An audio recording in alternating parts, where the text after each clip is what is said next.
Brought to you by Penguin.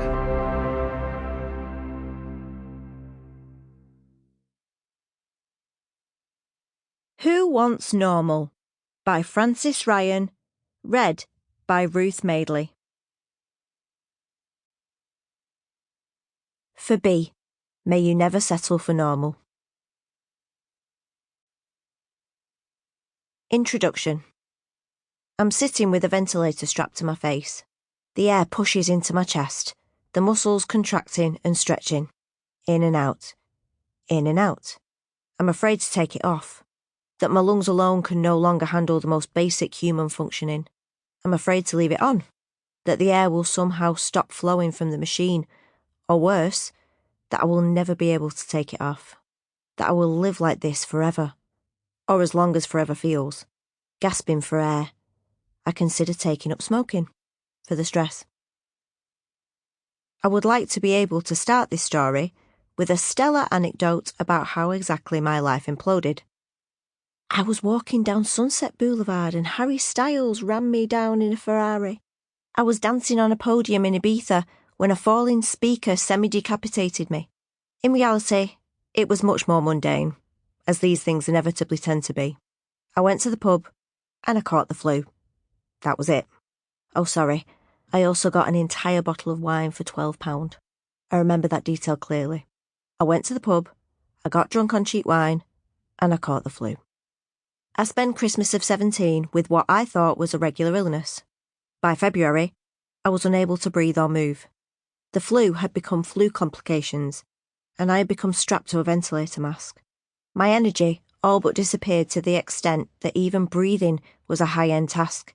In my bedroom, alone, plastic casing enveloped my skin. I looked like Darth Vader. If Darth Vader spent a lot of time in Paramount pyjamas.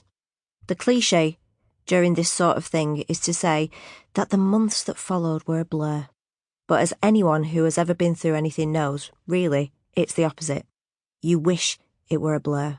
You would pay good money for a haze, to black out for as long as it takes to get through the worst, and to re-emerge fabulous, like a contestant in a Netflix makeover show. The days did not blur. Each minute was sharpened, as if I was living in a new reality that had been cut out with lasers. I couldn't leave my house. I could barely get out of bed, and I didn't understand any part of that. Fatigue is hard to comprehend until you have it. I learned abruptly that it was not being tired from a big night out, or burnout after a stressful spell at work. It was all-consuming, as if my body were wearing a weighted blanket that I couldn't shake off. Getting up from a toilet was enough to make my knees buckle. Pills and dignity draining down the bottom of the sink. For a while, I was surviving off cookies, my narrowed esophagus refusing to swallow anything else. Every muscle now apparently a toddler knee-deep in a tantrum. Born with a muscle weakness, I was familiar with my body falling short of society's standards. I had used a wheelchair since I was old enough to reach the wheels and had grown up happy and accomplished.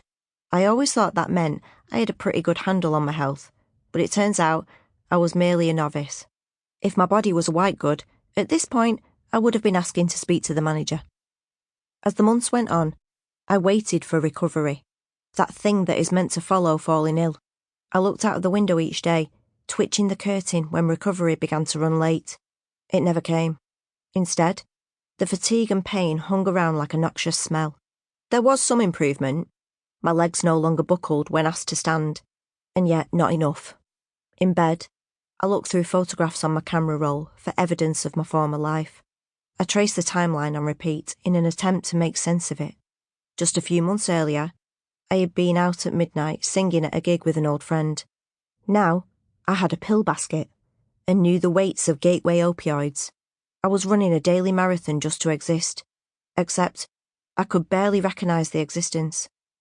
In the four walls of my bedroom, my days had shrunk to fit inside. Seasons passed. The sun crept through the blinds and I blinked into tomorrow. I'd barely hit 30, and it felt like my life had ended. In my sheets, I held myself. It seemed the polite thing to do. When your entire world feels like it has fallen in on itself, you tend to cling to any hint of normality. For me, it was my job. Working as a Sample complete. Ready to continue?